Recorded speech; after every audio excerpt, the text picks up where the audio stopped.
further ado, let's rock and roll. All right, first question, we talked about this a little bit. Where are you from? Georgia. Let's talk about Georgia, your background leading up to the military, and why you chose this.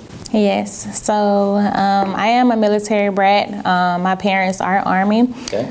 So I was not really interested in joining the military at first, just due to me having to go to different schools. I always was alone, having to keep meeting new friends. Kids are mean, but it actually helped me to be able to adapt. My adaptation skills, I feel like, is there. So it's okay. So some schools, actually, the learning environment, some were slower, some were faster. So that was definitely interesting to me. And I kind of didn't want that for my kids. I was like, whenever I do start my family, that's something I wouldn't be interested in. But here I am, active duty with 2 kids. So interesting how that can go. I get it. I got 2. So I went to college, undergrad, and it took me 5 years to graduate. Where'd you go to school? Columbus State University. Yes. So I knew that I was going to be running out of my financial aid, and then my mom was like, now should be a time that you think about the military. So I like colors. I like bright colors. The building's brown, dirt. That was the thing. I was like, I'm not interested, but it's time for me to get my adult skills on, and I'll go on down to the recruiter office. So we went down there, and it actually worked out for me. I went in October, and I was able to sign up. I already had my ASVAB scores from high school. So I was able to sign the contract by December, and then by April, that's when I went to basic training. Okay. Did you come in enlisted? I did in 2013. I didn't know that at all. All right, so that changes things. Let's talk about that. Okay. You're good. I just had no idea. But no, real talk, well, I mean, that's what we're here for. Okay. Okay, so your career path, you came in enlisted, transitioned to the officer side. So for those of you that don't know, nurses are commissioned officers in the Air Force. So let's talk about that. How you came from enlisted, what did you come in enlisted as, and how you transitioned to where you're at now? Yes, sir. So I came in as a personnelist. So I was about to start nursing school, and I chose personnel. I wanted actually like something with medical records, something in the medical field, but they didn't have it available at the time. So from there, I had to choose the shortest tech school, which was personnel. It was about 6 weeks to graduate from basic training, and then to finish tech school. I said, my tech school was 6 weeks long, so I had to come back to start nursing school on time. So that's pretty much why I ended up choosing personnel. Right. So yes, I did that. So I was reserve. I was not active duty. Okay. So did that for 6 years. Once I obtained my degree, by that 5th year, I tried to commission. It was very, very difficult for me to do so. Okay. So I just finished out. It was time for me to actually go to an Airman Leadership School, and I didn't, because I knew I didn't, if I wasn't going to be able to commission and actually do what I wanted to do, which was be a nurse, then I was like, I'm just going to be done. And so I tried again that last year, that final stretch, and I wasn't able to commission in. So I got out. Yep, and then you still have that 2-year obligation period. So I was kind of stressed during that time, like, they could bring me back in. But I was able to get the job that I dream of, which was a NICU nurse. I was able to work at one of the largest labor and delivery facility in Atlanta, Northside Hospital, Atlanta, and I did that for 2 years. This was as a civilian? Yes. So after reserves? Okay. Yes, I just went on ahead and finished up with that. And whenever I hung up my boots, I missed it. Uh-oh. I did. And so I wanted to come back. Yep. So I went and I reached out to recruiters in the Air Force. It was still kind of hard, so I went to the Navy. And I went through MEPS through the Navy, and they was going to bring me on as a NICU nurse. In the Air Force, they said that they wasn't bringing on NICU nurses at the time. Right. So went through the Navy and with the MEPS, and then there was a hiccup in my application. It was like, oh, well, wait. We aren't bringing on NICU nurses right now. So at this time, maybe you can try it at a different time period. I would probably say about a month later, I get a call from the Air Force people at MEPS. and they said, oh, wait, we would like to bring you on. We have all the paperwork. Right, your physical was still good. Right? Yes, so if you don't mind, we're just going to process this through. I'm like, is this a joke? But go ahead. Right. And so I'll say like 2 months later, my recruiter was okay, we're ready to commission you. Like, this is a joke. Like, I didn't even do nothing. You're coming to me saying I can actually commission in the Air Force, like what I always dreamed of wanting to do. Right. And so, they got that contract going. And your process is wild. All right. So, all right, let's play this back. So, okay. You went reserve. You got out of the reserve. You were practicing NICU as a civilian for 2 years. You missed the uniform. You were going to process for Navy. Going to go Navy, commissioned. Navy offered you NICU, went through the MEPS physical, got your physical, good to go. Navy said, hold on, we don't have a position for NICU. You had already worked with an Air Force recruiter prior to that. They said, we don't have NICU. Then the Air Force recruiter ended up picking you up when the Navy said, hey, we can't do this, correct? Correct, but right. By the time the Air Force said they would pick me up, right.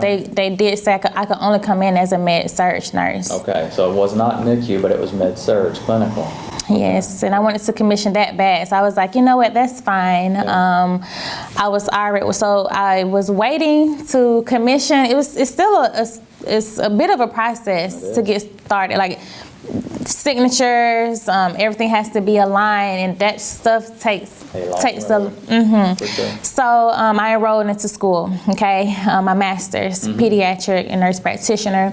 I was able to get through 3 courses. So 3 courses, spring and summer, and then by that time I was able to complete summer, and then that's when I commissioned on. And you've been in how long? Talk about including. Well, yeah, include your reserve time. Okay, so let's see, 8, 9, 10, 11 years now. Okay. So now on the reserve side, for those of you that don't know, reserves and guard, they work a lot different than active duty. Active duty is full-time, reserve and guard work, correct me if I'm wrong, 1 weekend per month, 2 weeks per year, unless they're activated, correct? Correct. Okay. So your time calculated in the reserves is basically calculated on a points summary, a points basis. So your time takes a long time to accumulate what an active duty troop would accumulate. Interesting. So, okay, you got a wild ride to get where you're at right now. So how did you join? We answered that question in a long way. I had no idea. Specialty. Your specialty is actually NICU, but you're practicing med-surg, and you're actually specializing in peds now, correct? Correct. Okay.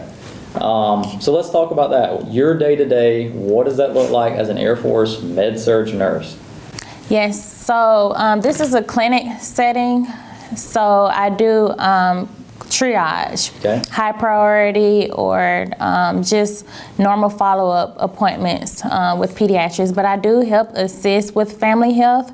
So we have one family health active duty nurse, and then we have one contractor family health nurse. But I'm the only active duty pediatric nurse. So I would say the pediatric population numbers is lower than family health. We have less visits. Makes sense. But pediatric is more chronic.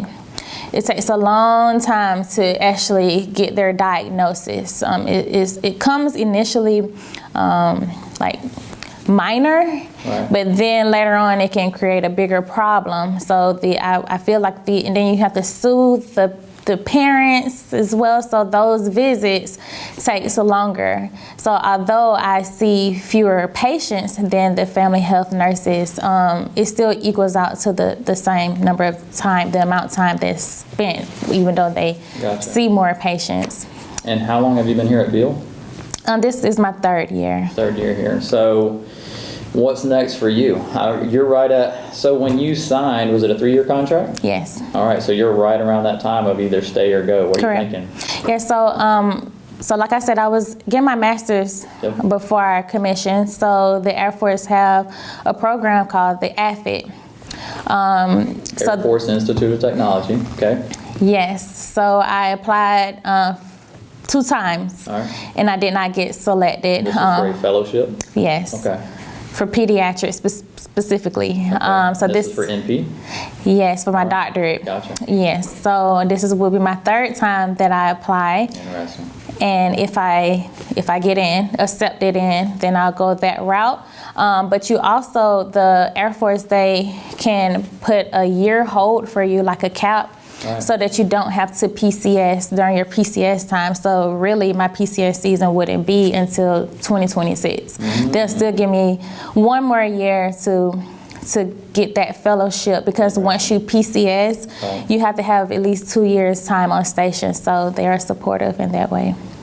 Cool, very cool. Okay. So when did you find out about that? Yes, so I applied in August and I found out in December. Of this year? Of this year. Okay, cool. Best of luck with that. That's Thanks. Awesome. Prior experience. So 2 years, NICU. Let's talk prior experience and how it's going to be a little bit hard to translate how your prior experience transfers to Air Force, but you had NICU experience. Those 2 years when you were civilian, was it all NICU? Yes, so I actually been a NICU nurse for 5 years total. Mm-hmm. Actually, yeah, you were reserve, so all that reserve time, you actually had NICU experience. Right. Okay. Mm-hmm. So what have you seen from the fully qualified civilian side versus the Air Force side? What are the big differences? So the main thing with being a nurse in the military is we're on duty 24/7, 365. Versus, in a civilian segment, you just do your shift work and then you just go home and you can just take your brain off. Now, I'm not saying just being being out in public and something happened, of course you're going to be there for people. It's a good Samaritan. Right. But, and then also in the military, we have additional duties where I feel as if as in the civilian segment, they have people that they hire that can do those specific jobs where we have to pick up more duties. For sure, especially you as a lieutenant. Your job's to lead, right? Right, correct. Yeah, so at the end of the day, we're all airmen first. Yeah, so I get that totally. Assignments, you've been here the whole time, 3 years, right? Correct. I was at Maxwell first for my enlisted. So OTS, how long ago were you at OTS, Officer Training School? Yes, I went in 2022. Okay, so fairly recent. We're talking 2 years ago. So let's speak to that, because last interviewers I've spoke to, you're talking folks that have been in 17 years. So their experience with what they call COT or condensed officer training is totally different than OTS now. So you went through full 8.5 weeks OTS? I sure did. Let's talk about it. Yes. So of course I went to the basic training. So I pretty much packed the way that I packed for basic training. So you've seen both sides of the coin. Yes. And whenever I got there, it was different. Mm-hmm. People's hair was different. People had lashes on. The girls had lashes on. It kind of looked like a joke. And I'm like, okay, you can, when you go to basic training, you can have, jewelry, like, belly piercings and stuff. But it was like everything, like people were dolled up for sure. And here I am just scratched, ready to start. I had my son. Were you thinking it was going to be BMT all over? I did. I was ready. And then when we pulled, you didn't, at basic training, you pulled up with the bus, in a bus. Oh, yeah. Okay, so I have my own vehicle. And I'm looking around in the parking lot. I'm like, okay. But when you walk up there, they're actually the MTLs, what are they called? The MTLs, they are walking through the parking lot and they're yelling at you, telling you to get out of your car. And I'm like, whoa, like, okay. And so as soon as you hit the gravel, it gets serious. I'm like, okay, here it is. And then by the time you get to your room, but they also pointed out prior enlistees, you were forced to pick they told you what your job would be. Like, who's prior enlisted? You're like, oh shoot, like here I am. Right. And then they're like, you are the commander for today. And I'm like, whoa, okay, why did I get that? Yeah, because you're prior enlisted. And they know you can leave. Yes, so that was kind of annoying a little bit. But whenever I went to basic training, I didn't have my son, so it was easier. I just missed my family, my phone. Right. But this time, I had my baby behind So going through the nights, but I left him behind with great family support. So, but still, it's my baby. Right. But each week that you go through, it's kind of like basic training. It gets easier, but you have homework and you have papers to write and exams. Probably like three exams. Did you have, was technology allowed? Phones, tablets? Yes. Computers? So you was able to have all of that. Way different. Okay. Yes. Yeah, you was able to, by the time you get out of class, so we have classroom time. We get out of class probably like at 4:30, 16:30, and then you go to child, and then once you come from child, after 1700, you can have your phone. But lights out is at 2100. Okay. But you can still be on your phone. But you have your roommate, so you try to be respectful of that, and then you have to wake up at 0400. So you say roommate, so we're talking you and one other person? no, you can have up to 4 people in a room, bunks. So up to 4, but not BMT style where we're talking bays. Oh no, bay. No, it's cute. The rooms were cute. Okay, totally different experience. Okay. Yes. So realistically, you're talking 8.5 weeks. More, I mean, really 0 week, 1 week. What are we talking week by week? What does it look like? So I would probably say yes. So it starts with the first week. Mm-hmm. What are you doing? Paperwork. Okay. Paperwork in labs for about the 1 or 2, and then it was COVID. COVID had hit, so we was doing weekly COVID tests. Okay. So that was different because your roommate, like my roommate, she tested positive for COVID.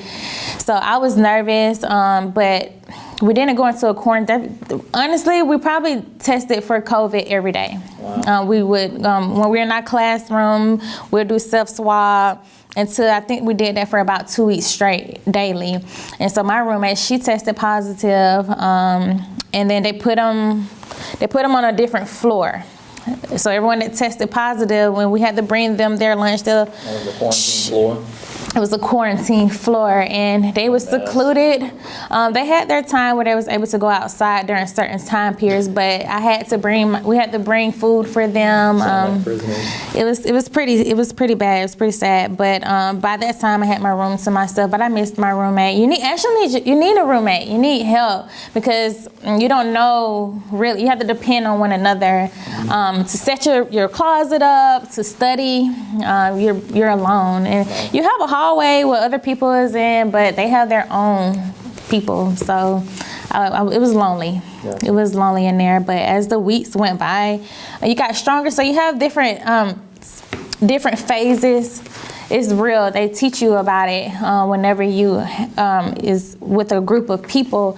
How your personality, you get to learn people, and like first you're like shy, and then you move through the phases where you're like, okay, I like you, and then you're like family, then you're like in a relationship where you fight and argue, not literally fight, but you just like forming. That right there is real. So it's like you learn about it, like, oh, that's not gonna happen. Like, I love her, like that's not gonna happen, but it's real. Right. What was the hardest part? 8.5 weeks, Maxwell Air Force Base, OTS, hardest part? The hardest part for me, I don't like doing the long runs, so I didn't like that part. Gotcha.